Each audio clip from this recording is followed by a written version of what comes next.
Okay, so recently guys I had to change my difficulty, actually lower it because it was so hard to play on this guy. I will upload, my fails soon. I just have to work on it a little bit. So this guy is just ridiculously, he's an ass. I told it.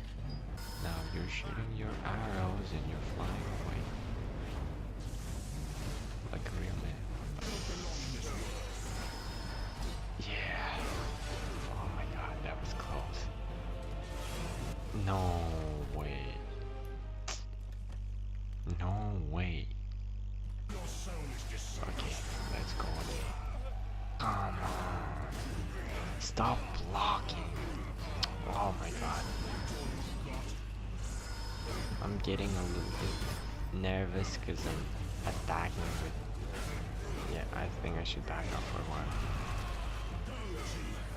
I'm trying to push him so hard. Working. I've always been reminded me, brings back the memories, the way I used to play on the Game Boy. Come on, just break his block. Yep, that's how we go. I'm not sure. Let me try out something new. Ball game. We're dodging that.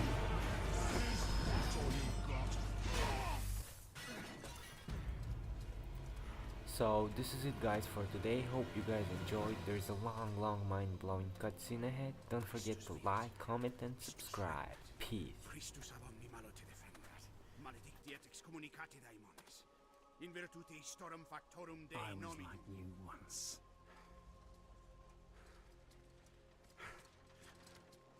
But your God showed me another path.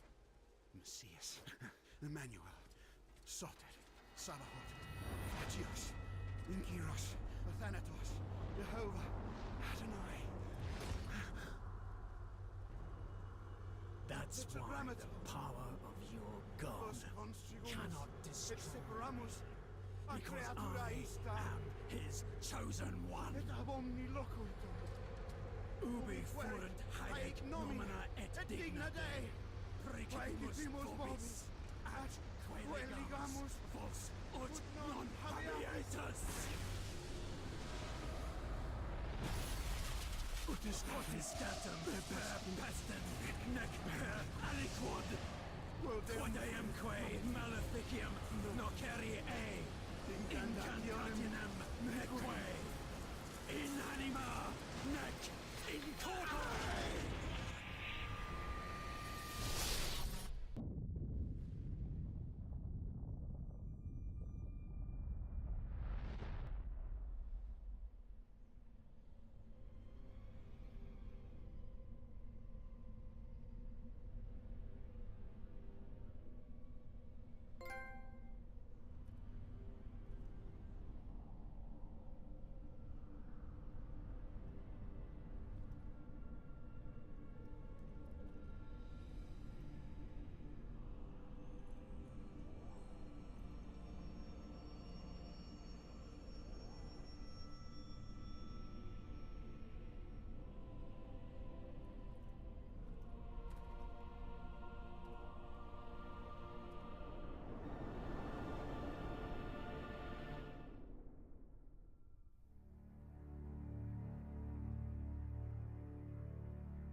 In ages long past, there was once a warrior who was both noble and brave beyond all measure.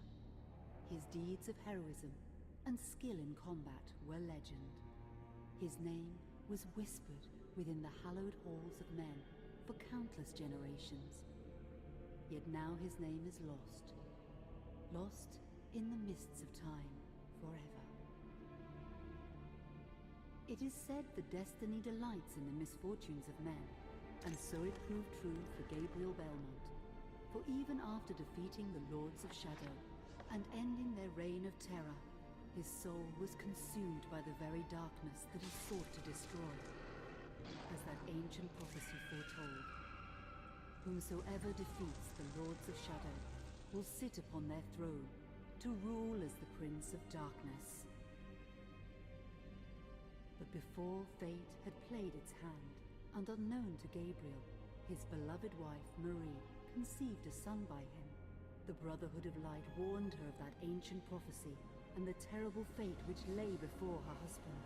So, with heavy heart, she concealed her pregnancy. For it is written that only the blood of that lineage has the power to defeat the Prince of Darkness. Thus, when newly born, the child Trevor was hidden from his father and raised a holy warrior of the Brotherhood in secret, so that one day he would be ready to stand against his own blood, as foretold. That day would come, some 25 years later, for what had once been Gabriel Belmont was now a powerful vampire known as Dracula, the Dragon. The Brotherhood of Light fought against the onslaught of his dark armies, which laid waste to towns and villages across the land, but to little avail. Trevor was now fully grown to manhood, and the truth of his origin and destiny of the Belmont clan was finally revealed to him. So he set out to confront his father and end his family's shame forever. But Trevor failed, and was mortally wounded in the confrontation with his father. He was no match for Dracula's terrible power. Yet, as he lay dying, Trevor finally revealed his true identity. Dracula was driven mad with grief and rage over the revelation. He desperately sought to save his dying son by giving him his own lifeblood. But it was too late, or so he thought. Dracula buried his son within the walls of his great castle, and then swore bloody vengeance upon the world. Raising an army of creatures beholden only to him, he struck with fury and merciless cruelty at humanity. He vowed to hunt God's children for all eternity. But fate still had one last card to play. Dracula's blood had power, and that power now coursed through the veins of his dead son, slowly reviving him over many years, until one night he emerged once more into the world, not as a man, but as a creature like his father. What had once been Trevor Belmont was now gone forever. He was now a vampire like his father. Though he swore that he would not be like him, he would take the name Alucard. He would be a force for good, opposing his father's capacity for evil. In that very moment, Alucard swore to destroy Dracula. But fate had something else in mind. Meanwhile, Trevor's own son grew into a fearsome warrior with a reputation that far exceeded even that of his illustrious father. Simon Belmont knew little of his own lineage, nor his importance in the events to come. All he knew was that his mother had died at the hands of Dracula's minions when he was but an infant, and his father had been killed in single combat with Dracula. Found and raised by the people of White Mountains, Simon had but one purpose in life: to destroy Dracula for the murder of his parents. After years of training in the arts of war, Simon set off for Dracula's castle and a date with destiny. Once in the castle, Simon met Alucard, and knowing little of the true identity of his companion, joined forces with him. Blood bound them together, and fate took a hand once again, as finally they met their dreaded foe in mortal combat. Simon defeated Dracula with his whip, and yet Alucard sensed that all was not as it should be. Dracula would return.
An unusual hiding place for the Prince of Darkness.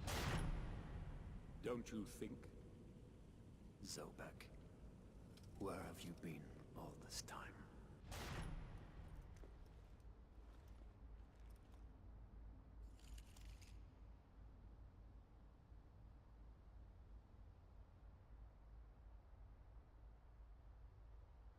And what of you?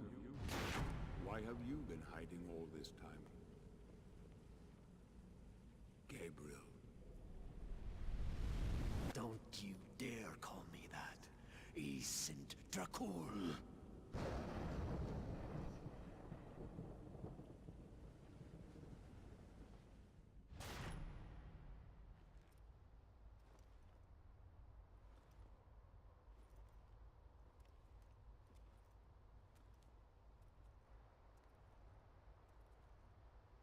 What do you want, old friend?